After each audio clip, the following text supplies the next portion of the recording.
দেখা যায় না, ডাইরেক্ট আইসা লাগাই দিছিলাম আমি আরেকজন, দুইজন লাগাই দিতে গেছিলাম।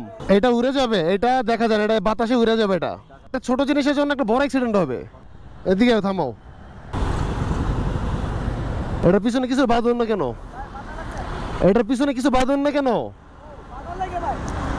দেখা যায় না, ডাইরেক্ট আইসা লাগাই দিছিলাম আমি আরেকজন, দুইজন লাগাই দিতে গেছিলাম।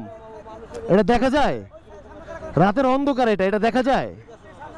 সামনেও লাগাবেন, পিছনে লাগাবেন। এটা নেবেন বাম সাইডে, ডান পাশে নিছেন কেন? এটা বাম পাশে নেন, ডান পাশে নিছেন কেন? বাম পাশে নেন, এটাকে খুলে। এটা উড়ে যাবে, এটা দেখা যায় না, এটা বাতাসে উড়ে যাবে। এটা ভাই এখানে একটা পলিথিন বাঁধেন, এটা এমনিতেই রিস্কি, আর রাতের বেলা কিচ্ছু দেখা যায় না।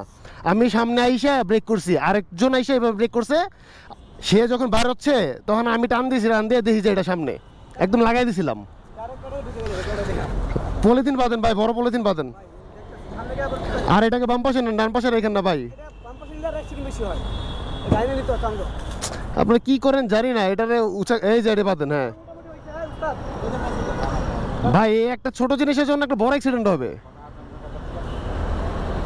এটা সাথে করে বাঁধেন, উড়ে যাবো নাহলে।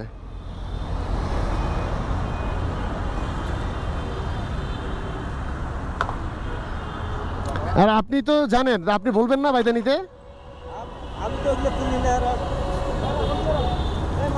রাতের বেলা কিছু দেখা যায়? ঠিক আছে, যে দিক দিয়ে হয় ভালো, ওদিক দিয়ে করেন।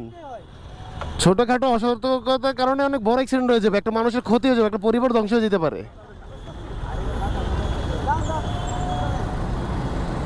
এটা নার্সারি ভিতরে জিজ্ঞেস করেন, দড়ি পাবেন একটা, কারোর থেকে একটা দড়ি নিয়ে এসে বাঁধেন। থাকেন ভাই, আল্লাহ হাফেজ।